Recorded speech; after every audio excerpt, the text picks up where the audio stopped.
Um, I just would like to say some more words, not repeating what we just have heard, not at all, but just to give you for your breakout room discussions some thoughts which were already written in the tuning in the interview with, no, not in this one, in the interview with David Chan, but in the recent tuning about the calling, with these quotations of Guardini. I don't want to repeat now the quotations, but if you have to tune in, you can read it. If you don't, please let us know and we will send it to you, maybe through this evaluation form. Now, with Guardini's words still echoing in our minds, having read this, an artist can say, according to Guardini, and as well, it's very common Christian opinion, that I am an artist, can say, the musician, there are some dancers with us as well, and other artists. I am desired as an artist. I am created as an artist, and I am gifted in a very special way through God's will to be not a policeman, to be nothing against policemen, not to be not a politician, but an artist that's special. And therefore, this belongs to my personality, and it's a joy, and sometimes and often as well difficult and a task. In exercising it, I must discover and accept my capacities, my gifts, and as well my limits, of course. But accepting this is important, and sometimes artists might think I am a little bit a black sheep in the family, or I'm strange, you know, when I compare myself with others. In the school, maybe an artist is more an outsider, and it's difficult to accept that for an artist, I am different, but embracing this gift, embracing this personality is important. And it's easy when we are reminded that God has done this, that he has created us in this way. So this gift, this personality still exists in difficult times. And if we cannot work, we would, in a way, we would like to. Gardini wrote, "One has not lost the way, even it goes through troubles and shadows. The path may seem brushed over or hidden, but it is always there, even if it leads through catastrophe. Death is not at all the macabre, empty talk of philosophy and poetry and art claims. The path leads through it." Actually, it's very biblical that the path leads through death to resurrection. And we are preserved as artists, even through the catastrophe, as personalities, even if we cannot maybe do art as we would like to, but it's living in us, and this calling is there.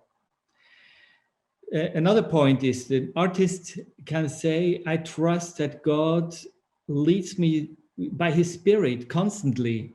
And as we have heard in the interview, leads me also today.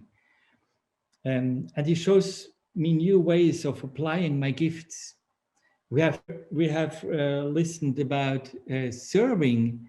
Maybe there are new ways of discovering the serving aspect of art. Another thought an artist can embrace. The main thing is not myself and my success. We have heard about this as well. It's about soli Deo gloria and not about my glory. An artistic identity, finally, is embedded in the much greater identity as a child of God. Guardini is actually emphasizing this passage about the name that God has called Israel, and he's applying this, and we can apply it to all who belong to his people, that he has called us by our name. And this name is actually very individual. If you read the Bible, you find changes of names. Saul becomes Paul, and so he receives a new identity in a way from God, and then a new calling. And God has called each one of us, each one of you, by your name. In Revelation, there's a very interesting word that is about the name. And I will give him a white stone with a new name written on the stone, which no one knows except him who receives it. Who received it is in Revelation 2:17. And this speaks about the intimate relationship between God and us, each one of us. And it speaks about that he knows our identity, and it's kept in him, it's preserved in him, and it's even not lost after our death. So don't be afraid that your artistic personality will be gone or whatever. We are not as Christians believing in the nirvana where we are, just lost in the nothing. No, it's a personal relationship which we experience already now through Jesus Christ, but which will go on. And it's about the person you are as an artist, which is embedded with your name, with your identity in God's presence. And this involves, of course, the entire person being embedded in God's love. And from this, the real joy comes. Jesus as well is somehow a little bit blaming the disciples who are joyous, and who wouldn't be joyous when the dead would raise up and the sick people would be healed in a moment when you pray about them, and the demons are fleeing away. So we can really not blame the disciples, but Jesus says, be actually more excited about that your name is written in the heaven. So it's about this deep, intimate relationship with God. And in this relationship, the whole artistic aspect of our lives is there as well. And from this, we can be joyous and as well embrace again with big joy and passion, the arts. And as well ask, how can I serve? And I would like to encourage you to go in the small groups, which will be random groups. So it's very exciting. And as well with actually this question, how can I serve? Or how do I serve with my art, with my life?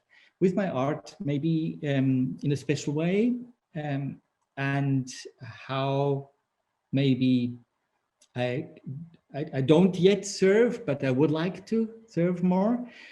And the other question would be just to share about what you have heard so far and how you are experiencing what you have heard in the interview and now in the past minutes.